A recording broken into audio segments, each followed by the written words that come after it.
नमस्कार. विचारधारा. लेखक श्रीकांत मोरे. लेख 12वा. गर्व, अहंकार.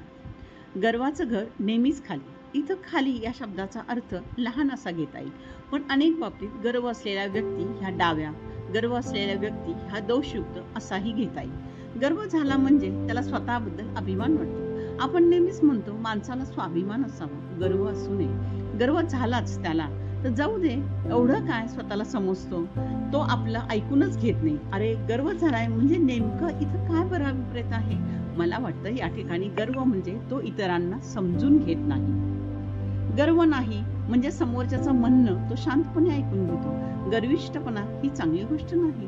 अहो, थोडं लोकांचं ऐकावं, इतरांना मान द्यावा, त्यांचंही खरं असतं. फक्त आपलंच खरं असं नसतं. डोळे अन कान यात 4 बोटे अंतर असते. गर्वाबाबत आपण नेहमीच बोलतो.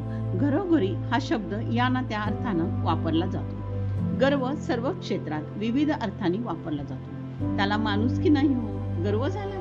या ठिकाणी नेमकं आपण व्यक्तीच्या दोषावरती बोट ठेवतो. गर्व कोणाला ज्ञानाचा होतो, माझ्यासारखा मीच सर्वश्रेष्ठ असे वाटते. गर्व बुद्धीचा, गर्व संपत्तीचा, गर्व त्यागाचा, गर्व जातीचा, धर्माचा, गर्व कशाचाही होऊ शकतो. आणि मग सुरू होतो गर्व शब्दाचा वापर. गर्व सर्वत्र वापरला जाणारा शब्द, पण खरोखरच हा मानवाचा शत्रू होय आणि मित्रही. स्वावलंबनाचा, सत्य बोलण्याचा, प्रामाणिकपणाचा, दुसऱ्यांना मदत करण्याचा भाव श्रेष्ठ आहे.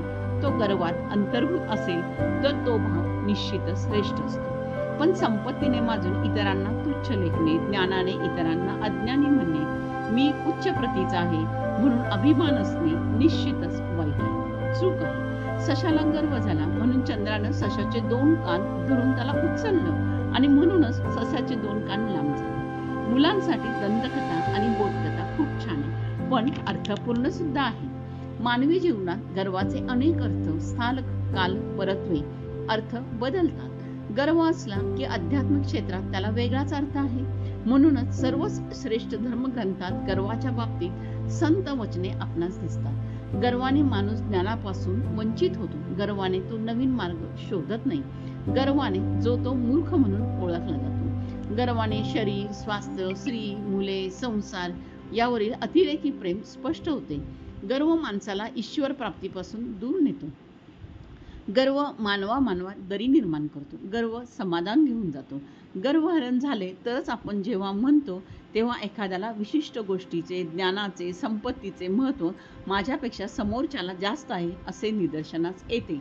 तेव्हा त्याला कळून चुकते की आपण चुकलो. मुक्ताईने मडके थोपटले आणि नामदेव ओरडला, तेव्हाच नामदेवाचे गर्वहरण झाले. ज्ञानदेवानं रेड्याकडून वेद वदविला अन सर्व पंडितांचे गर्वहरण झाले. संतांची अशी अनेक उदाहरणं आहेत.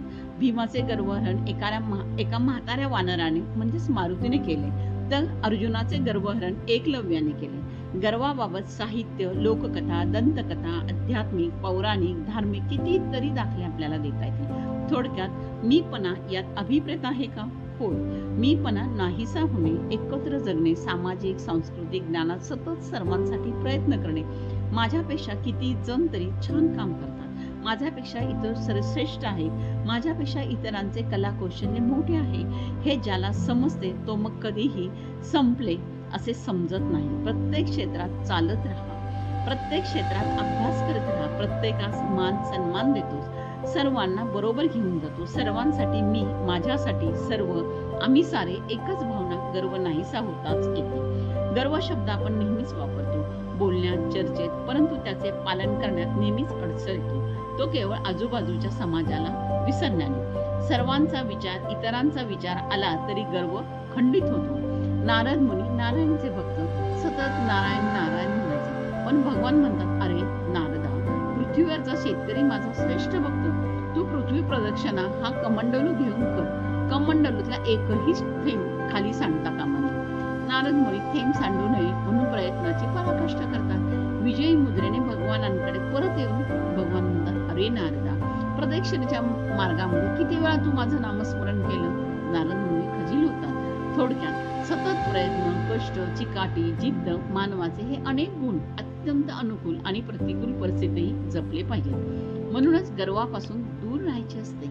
गर्वाला स्वतःला हरवायचे असेल तर मन सदैव दुसऱ्याबद्दल आदरयुक्त, विनयशील, त्यांना समजून घेणारे असावे. माहिती असणे म्हणजे ज्ञान नाही, तर उपजत समजणे, त्यानुसार वागणे हेच खरे ज्ञान होय. गर्वाने माणूस अनेक चांगल्या गोष्टीपासून वंचित राहतो, अनेक प्रसंगी ज्ञानापासून दूर राहतो. गर्व हे दुःखाचे, अंधकाराचे साम्राज्य होते. पूर्ण सत्य हे कधीच लांबून दिसत नसते. हे मला नको आहे, हे माझ्या जवळ आहे, याचा मला उपयोग नाही, हे काहीतरीच. सुख हे तर माझ्या जवळच आहे. सापेक्ष कल्पना, माझे, खरंच हे होणारच नाही, असे शक्यच नाही, अशा अनेकविध प्रश्नांची मालिका, संकल्पना गर्विष्ठपणात समाविष्ट असते. म्हणून गर्व असलेला मानवी स्वभाव सत्यापासून दूर जातो. त्याला ते समजत नाही, नंतर दुःखात, पश्चातापाने दग्ध होतो. म्हणून गर्व व्हावा तो अंतरंगात लीन होण्याचा.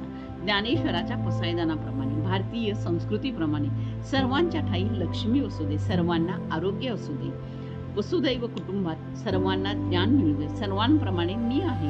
तेव्हाच मानव जीवनात अनेक अनुभूती घेतो. अनेकांबरोबरची, समूहाबरोबरची ही आपली संस्कृती म्हणजेच गर्वाला स्थान न देणारी.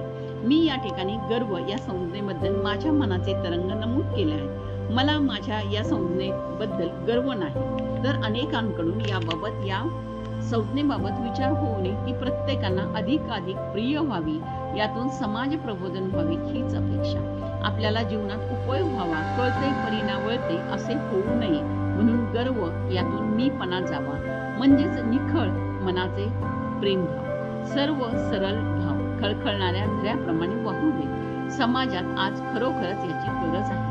प्रत्येकजण यशप्राप्तीसाठी गर्व म्हणजे काय समजून गर्वापासून दूर राहिला तर निश्चितच तो जीवनात यशस्वी होणार, यात तीळ मात्र शंका नाही. अंधारातून प्रकाशाकडे, अधिक ज्ञानाकडे गेल्याशिवाय जीवनात कोणत्याही क्षेत्रात यश प्राप्त होत नाही.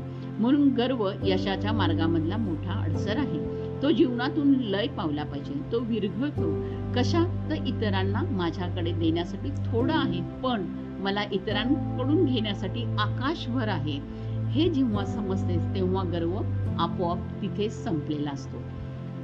आपला परिवार, मनोरमा परिवार. धन्यवाद.